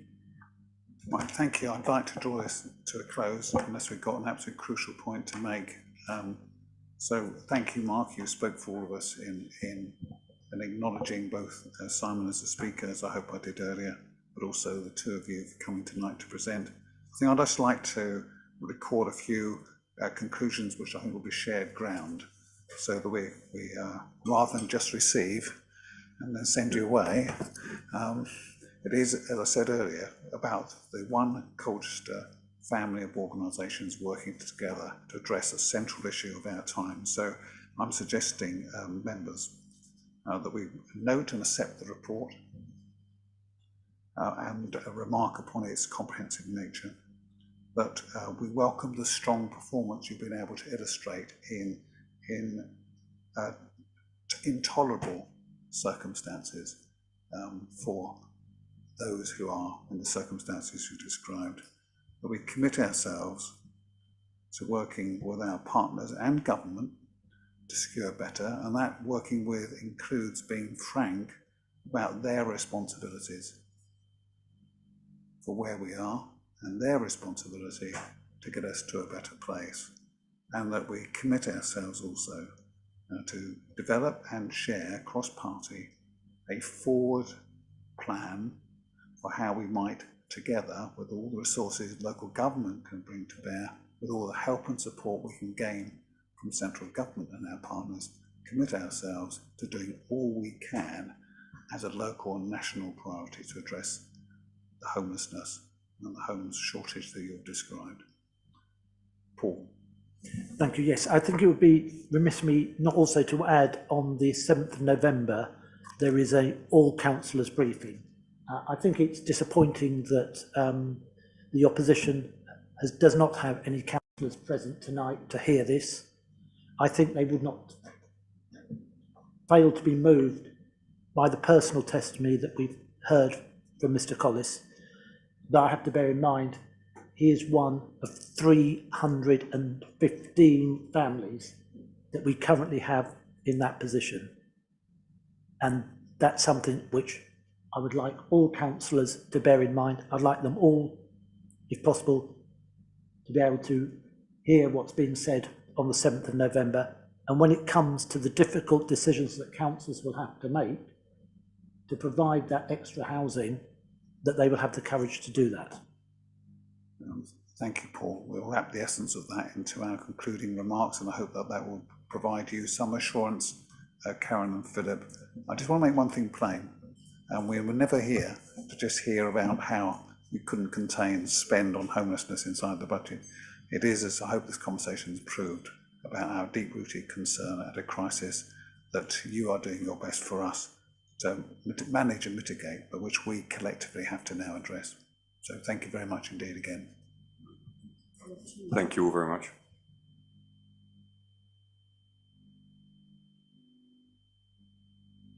Right, that was a great conversation, and I'm now up to date with speakers, I think. We're now going to go to item 10,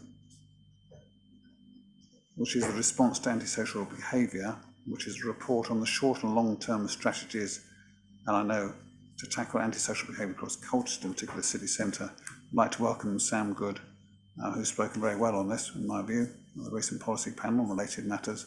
Sam, thank you for your patience, and welcome. You know the form.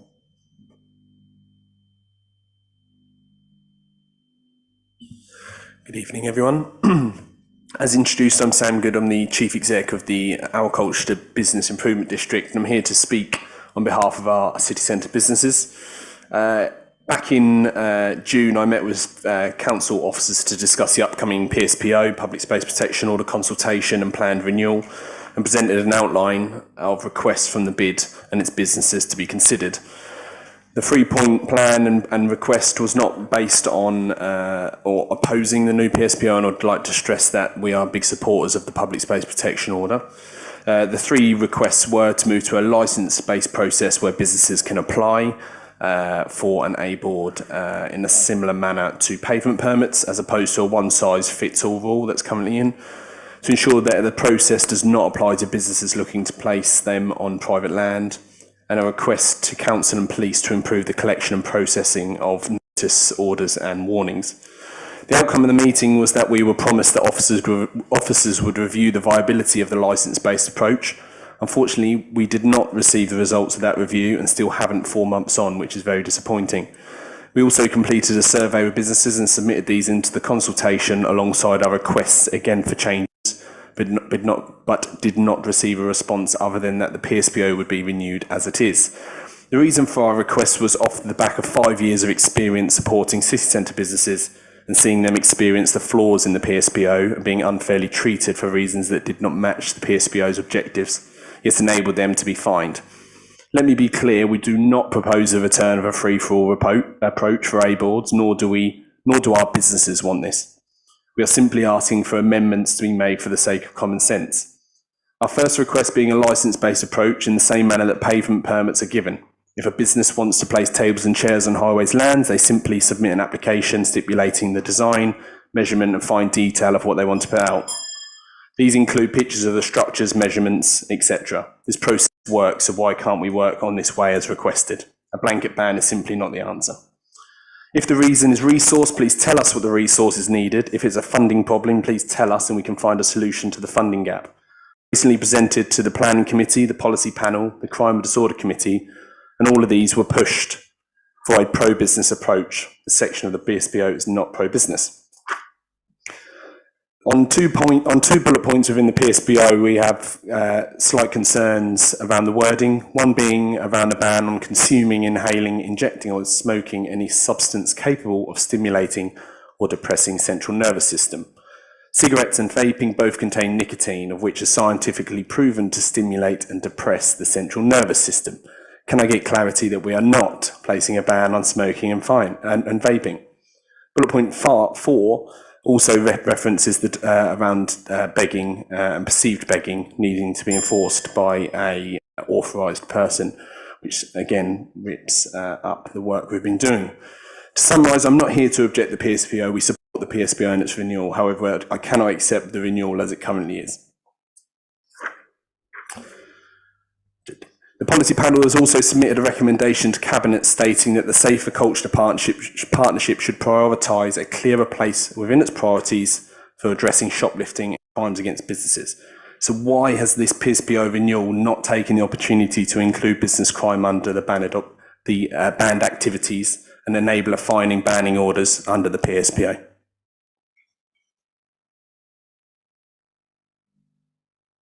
Thank you very much, Sam. Right, so I love to think I know everything or somebody else does, but part of this at least I was unsighted on, so I'm going to ask the monitoring officer on Cabinet's behalf to take this up with the relevant lead officers. You should have had, and I apologise you haven't, a response to a request, I think you said some months ago, but I hear what you've said, and I'm sure Cabinet do. Now we must, I'm sure we're in the shared position of whether we smoke or vape, think it good or bad. Clearly we're not intending to criminalise, and I think everybody accepts that, what is pretty mainstream behaviour. Similarly, if there are adjustments that can sensibly be made to the regulations within the order, then personally I would support that, and I think that would have support around the table because we want there to be acceptance and support for it as a tool, an important tool in what we're doing to address antisocial behaviour. And I know that on that, just so we are very clear, we're in exactly the same place. We want a proportionate but very firm response to antisocial behaviour. We need this tool to make sure that we can do it.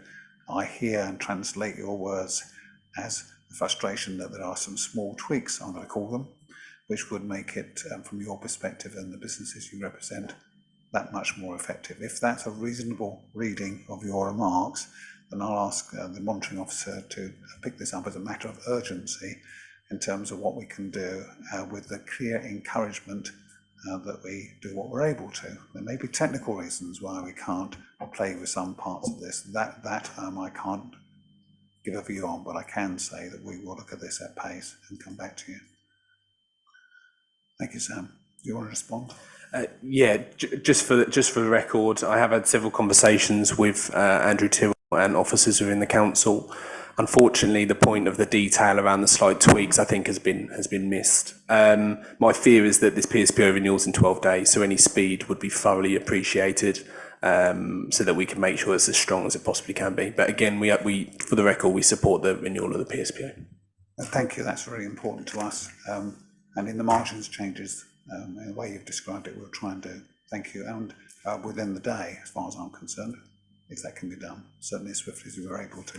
Thank you very much indeed, Sam, and for all you're doing with your colleagues in the bid. You're vital partners in the city centre, and you know that. Thank you very much indeed. I'll go to the report itself. On antisocial behaviour, you have it in front of you, colleagues. It represents a stream of conversation that we have had as a cabinet. I don't want to run through each of the points here, but I would welcome cabinet members drawing out particular points of emphasis, and then we'll go to the recommendations. So, Councillor Corey.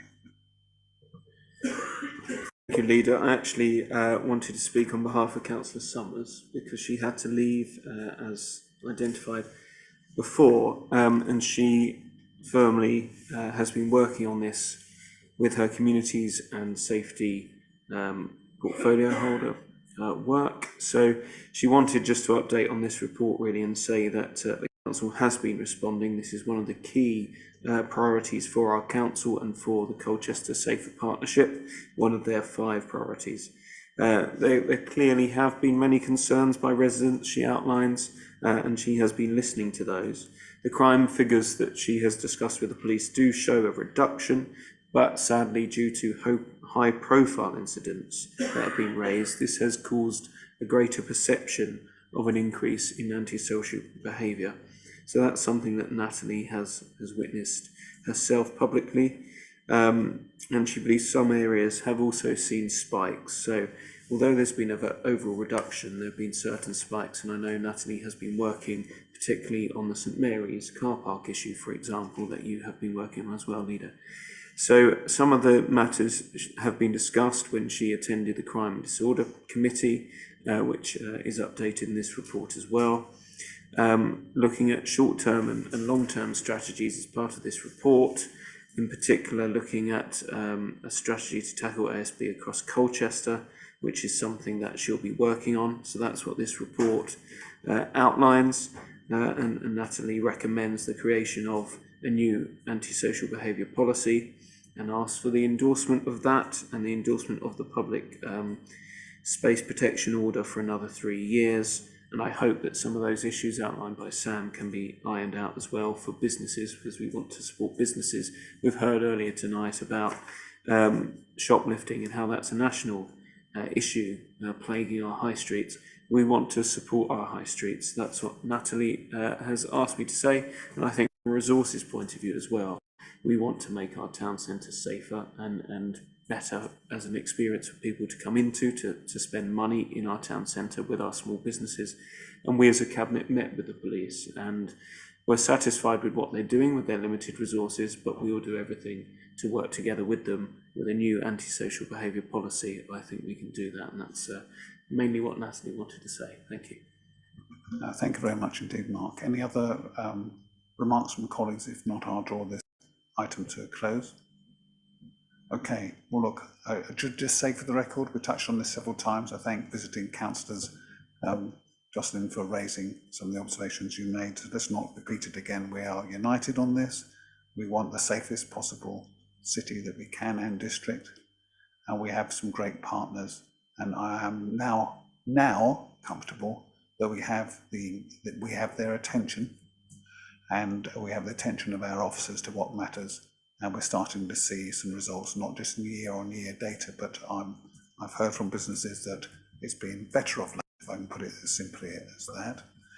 And St Mary's as one particular very visible illustration of poor behaviour that has an impact on life is in a markedly better place because this council, with the police's help, got stuck in there. In terms of the recommendations themselves, it asks, the first invites for us to review and note and content the report and to make directions or comments.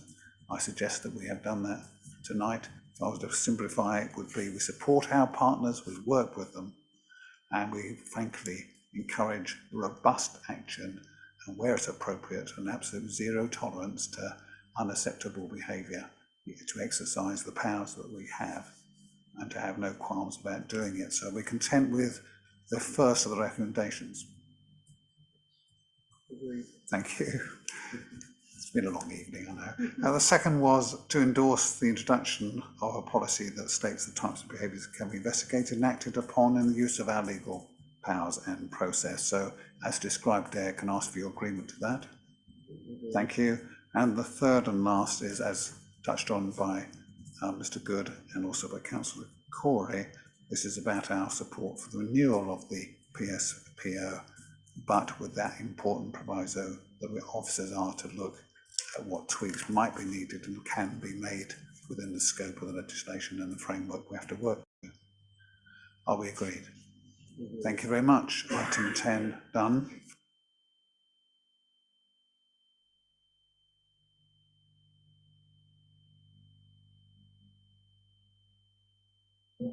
Right. Item 11 is about RAC. Now, this is the issue of reinforced, or not as it happens, aerated, certainly as that, concrete. I asked for some notes on this. It's such an issue of public importance and concern. So I'll just make a few remarks on behalf of the Cabinet and Council.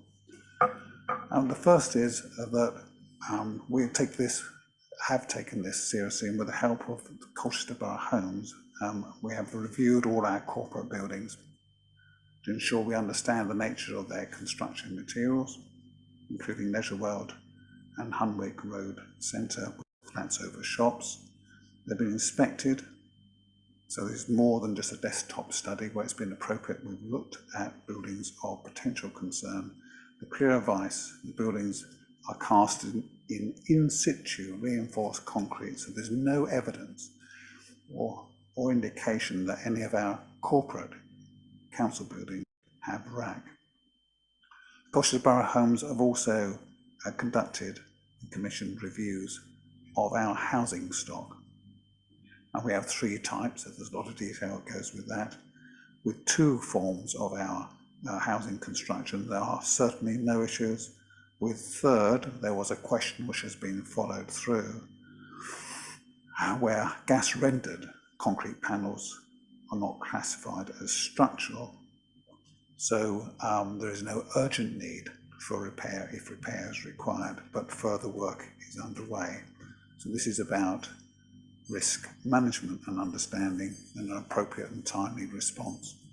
We put that together, then the City Council's position is one of confidence from what we know on test and assurance from those who should know, including external advice, that we have no issues for us from RAC. But there's a couple of other points I'd like to just mention. The third is that we should, and we are, going out to the County Council and to other partners to see whether or not, hang on a moment, but whether or not we can assist them in their review of their own structures across the city centre and elsewhere. So there will be work to do. There may be a story yet to exist. We know the problems we have with school buildings, for example, and we know it's likely to be widespread issues in other corporate and public sector buildings, including hospitals. But there are none as yet for the City Council. There are known issues with a variety of school buildings. This council is here to support our partners in assessing and addressing issues elsewhere in the public estate, and put it that simply. The last point I'd like to make, Cabinet members, is just to be really clear that we have a long-term job to do with government to ensure that County Council, who will rely upon government's help, support and funding, play their part in ensuring that the easy promise, which is that there will be no strain or stress to the budgets locally, that every bill that comes through will be met, that easy promise is actually followed through on. So we will have a long-term monitoring role to help ensure that promises to support, for example, schools and then eventually NHS and other suppliers of public services, that they're in a position to keep doing so, and that we get out of the position we're in at the moment as fast as we can. Are there any questions or extra comments from colleagues on this? No, okay, then thank you for your time. I've read that to the record as a position of statement, a statement of position and a statement of intent in support of those, our residents, in whatever form they exercise a public facility. We're here to help them. Okay, thank you. That's the end of that item.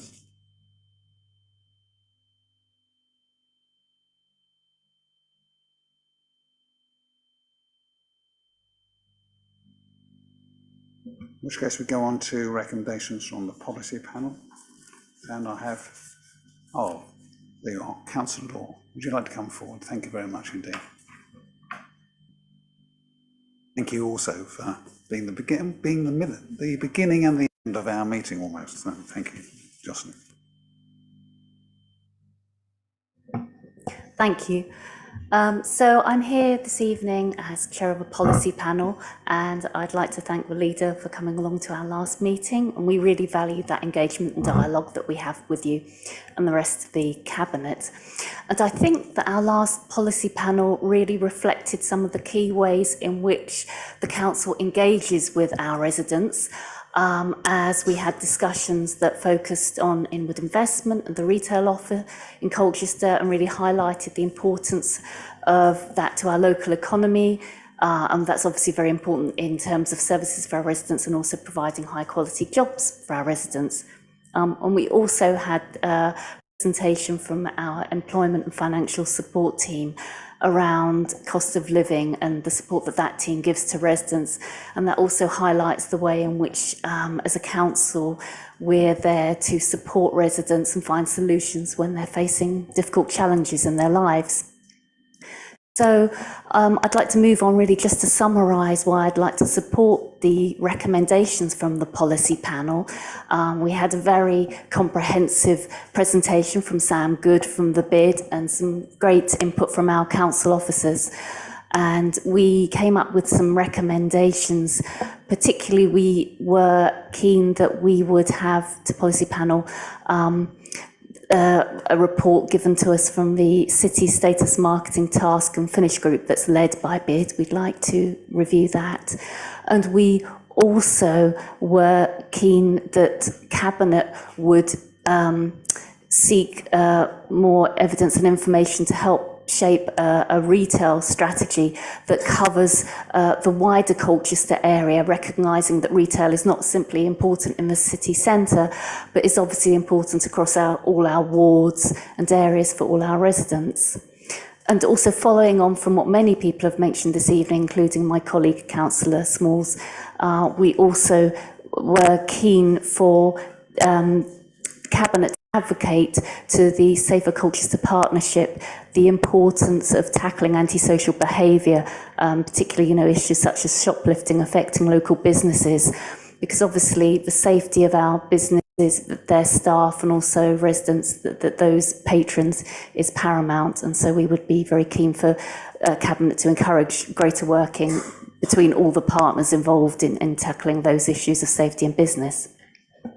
And then lastly, moving on to the cost of living issues, we had, I think we all agreed at the meeting, a very impressive report and update from the Employment and Financial Support team about the amazing work their team do, especially their frontline team members that often work with people facing great challenges, and it can be very difficult, challenging work. And we were very struck by the difficulties that the team face when there are, staffing turnover, people leave, and a shortfall in staffing, because that can lead to longer wait times for residents to be able to, obtain assistance from those from the team, particularly in issues such as benefit checks. But we were also, highlighted to the fact that the support that the team members can give to people in terms of facing tribunal challenges, there aren't that many other organisations that can provide that support. And we really felt that residents could then, if they weren't able to be supported by that team, that would be an additional burden for the voluntary sector or other statutory bodies. And so we were very keen for support to be given to those teams. So I look forward to your support for those recommendations, Leader. Thank you. Thank you very much, Jocelyn. The policy panel has turned out to be, in my view, a very useful place to have a quality conversation, a freer conversation, I think would be fair to say, but also to address the things that matter. Now let me come to each of the recommendations in turn. So unless there are remarks from other members, no, okay.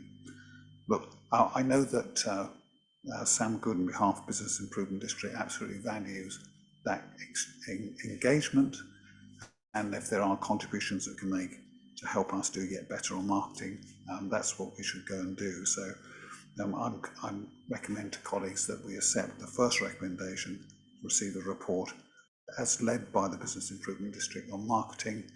And I want to add a hook to this, which is this is not just to receive a report. This is to ensure that we reinforce yet closer working between those partners, including the City Council. I think we're a long way down that line. Sam and I have talked about this offline, and there's been real progress made. So I see that recommendation as a tool to ensure that we test the quality and closeness of that cooperation. So as reinforcement for that, then thank you. I recommend we accept. Let me go to Councillor Oxford-Vaughan first. Yeah,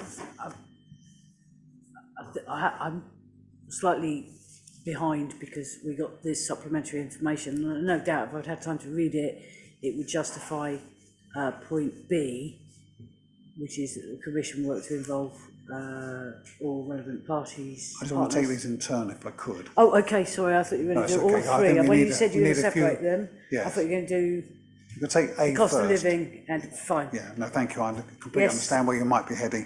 I think some of these papers were circulated before, but not quite in this format. So to A, on the first recommendations, that were around marketing, tasking and finishing. This is about us working close together and marketing once as best we can, rather than, that was the nature of the conversation, and that's the work we set off, rather than having ourselves conflict, frankly, with different priorities and different ways of expressing what's important for the city in its future. So it's much closer work, it's quality work, and it's a step change. Why wouldn't we want more of that? So I'm asking you to support that, and for the policy panel to be a place where we have that conversation to help reinforce yet closer working. I'll be content. Thank you. The second of that first batch recommendations is around retail strategy. Now, Karen Turnbull, who leads on this for us, and this is a bit of detail just to help colleagues get a sense of this, did some great work alongside Sam and presented that to the panel about investment, retail. Sam talked eloquently and with depth and knowledge, which was great to hear, about what's understood about the nature of business, but inevitably it was around this city centre, which we have to sort of remind ourselves has by far the great majority of employment, shops and alternatives and businesses in every form. But there are important centres away from this city centre. And the fair point made in the panel discussions was we should see how we should encompass those other centres. And I know that the Business Improvement District agree with this, because what we've got past the point of opposition to centres of retail elsewhere, where there's a much more mature relationship, where we know we need to work together. We need to understand strengths and needs, how we might connect up. That's going to be the next part of the conversation. I recommend that we support this. There is a natural time, sorry Josh, in a bit of detail, there's a natural time for this to be undertaken. In terms of the recommendation, I hope explained it a little, but subject to Okay, I don't have a problem with the concept. It's what it's going to be used for and what is the cost. Because, we already have a retail planning policy which basically, supposedly, keeps the tiers very defined. It doesn't encourage it out of, people getting in their cars and shopping. Is this designed to do that, or is it just to set a benchmark? What do we achieve? And possibly it was in that discussion. It's just, for me, I'm playing catch up. And again, if there's a cost involved, I'd rather spend it on the homeless. We've got to look at our priorities. I prefer us not to make those. I understand the point where we might spend it, because we start applying that rule, then we'll stop almost everything. If we're making a choice between somebody homeless and the other things we have to do, which also have a value and a benefit about the health of our society and our business and our council for that matter. But I take the point, and I'll try and address it. How succinctly can I do it? This is just a natural piece of work. We have a great deal of knowledge about retail beyond the city centre. The point and purpose of this is to ensure that members feel that when we set the priorities for the council, we do so alive to where retail is in all of its forms. For the Business Improvement District and our officers is to ensure that we do what we can to encourage the connection that's wanted between those centres. It does fit into planning. There's a natural stage of work to go. I would require officers to consult with the relevant members here. I'm just looking for your views on whether to agree in principle. I'll stop there. I see 2 or 3 hands up, so I'll go to Michelle and Paul if that's okay, Michelle. Thank you. Just before I agree in principle, are you able to give some kind of idea of how much it might cost? I saw one number, but it was subject to the work that's already in train. So I've tried to find the exact email. I haven't looked at it. 30k was the number that was mentioned, but this is about in context of other work. So I'm not expecting this to be a significant sum of money. We wouldn't want to do that. But what I would like to do is feedback to the policy panel in principle, willingness to look at this. We'll do that in a cost-effective kind of way. Paul? I'm wincing at that sort of figure. £30,000 could pay for a year's salary for the next request from the policy panel. I think also, for it to be relevant, other relevant partners must be involved and they must be contributing towards the cost as well. And that would bring the cost down.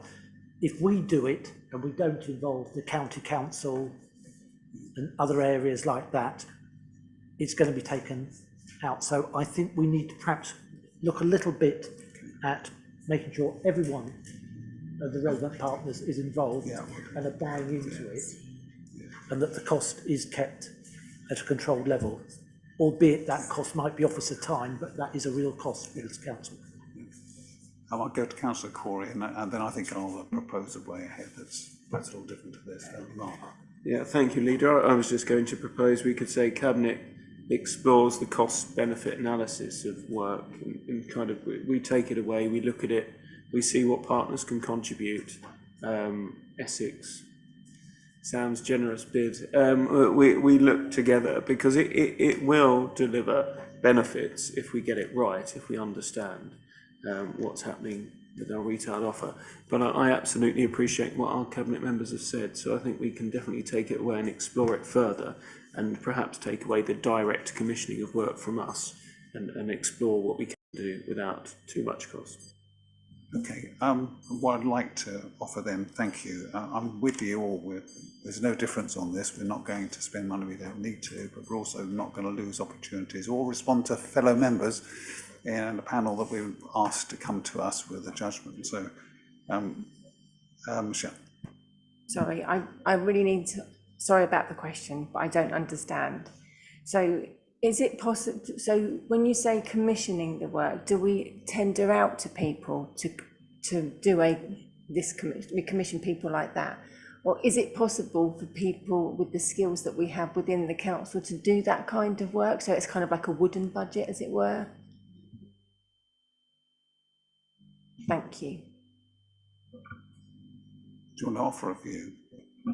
I'm very happy to take the recommendation away. Apologies, I wasn't at policy panel and I haven't caught up with the officers that attended, but I'm happy to take it away to talk to Matt and Karen, who are the 2 relevant heads of service, one for planning, one for economic growth, to get a view on what I think Karen was at the discussions, on what was actually discussed, what would need to be commissioned, the cost of it, and to get the view of partners. So we can take that away and have a look and bring it back so you're fully informed.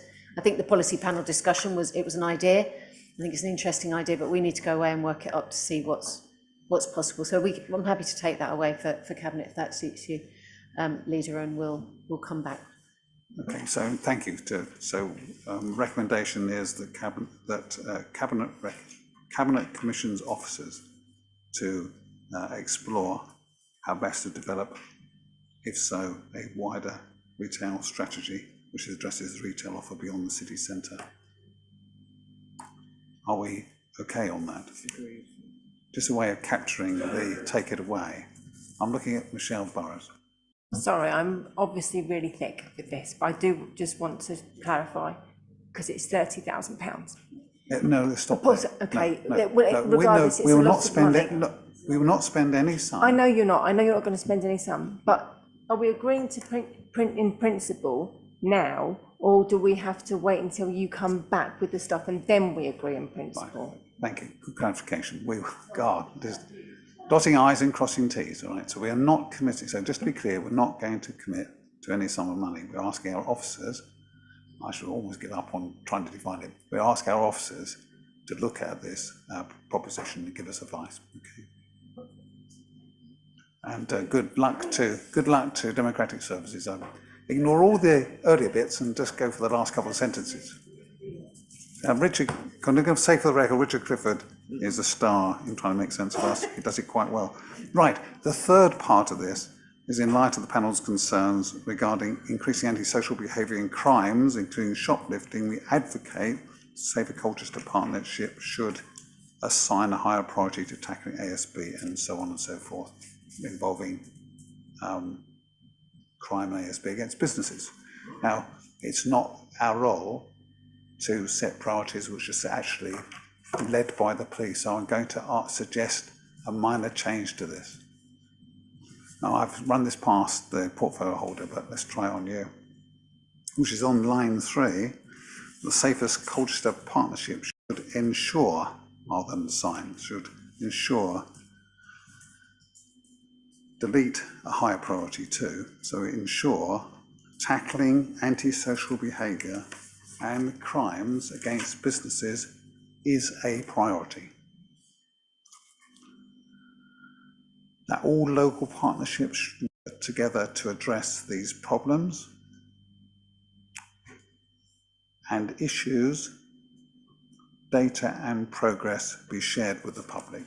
So there's a transparency point I think we'd all agree upon, but I don't want Cabinet to be saying and to be directing a particular priority. It matters, and we made that plain elsewhere, but is it going to be a policing issue? Are we content to accept that minor tweak? Oh, lovely. Thank you so much. Jocelyn, I hope that on this part of the recommendations is pretty much in the spirit of the conversations that you chaired so ably, and if you're content, thank you. We'll approach and we'll keep you and members of the panel inside the loop on next steps. The last page of the supplementary guidance, which we've enjoyed, has the recommendation around the employment of financial support teams. So here it says adequate staffing letters are vital, given the essential work they do to support residents and the likely additional cost to council and public services later if eligible residents are not able to access the advice and support provided by the team. I don't want to make a decision on staffing levels here. There's a context for this, but this gives us the space to just note and take the point which was well made by a great presentation about great work to help, frankly, many hundreds of people avoid the kind of circumstances we wouldn't want to be in, want to see others in, and which include homelessness. So avoidance of that. So are we content to take the recommendation as described? Yes. Thank you very much indeed. Jocelyn, any final remark from you? No, I think that's very helpful. And perhaps to go back to the issue of, the concerns about the, the commissioning of work about the out of city centre retail offer. I think it was motivated as well by, many members of a panel, including, my Vice Chair, Leslie Scott-Bittell, with concerns about the impacts of how different out of city centre, retail developments arise. And many other members had questions about impacts. Obviously, there are certain things that are subject to different planning regulations or other bodies, but hopefully there could also be some room perhaps to share maybe existing data or work, or to review those sorts of things as well, sort of secondary information. Maybe that as well can be sort of like a cost saving, something that can be considered as well. So, I thank you for your consideration of that point anyway. Thank you. Thank you. We will look at it and we'll all consider it slightly differently, but I'm sure we get to an end point and we'll let you know. Thank you very much indeed. Right, progress of responses to the public. I'll go to the Democratic Services team in all their glory. Thank you, Leader. The report is as set out. Responses have been sent to all but one of the people identified in the report. There was a speaker at the Environment Panel on the 21st of September, Mr. Vince, who raised some questions that around village green rights in West Mersey, which is still being looked into. It raises some fairly complex issues, but it is being looked at and is being addressed. So although a response hasn't been sent yet, it has not been forgotten about. Thank you very much indeed. I really wouldn't underestimate. I appreciate the pulling together of all the places where we make a promise to the public and that we bring it here so we can see that those promises made on our behalf, in our name to be honest, are delivered. If there's going to be a significant further delay, could we ensure that we send a short note of explanation and a timetable if that's a reasonable thing to do? That may have been done already, but if we could just reinforce that. Thank you all very much indeed.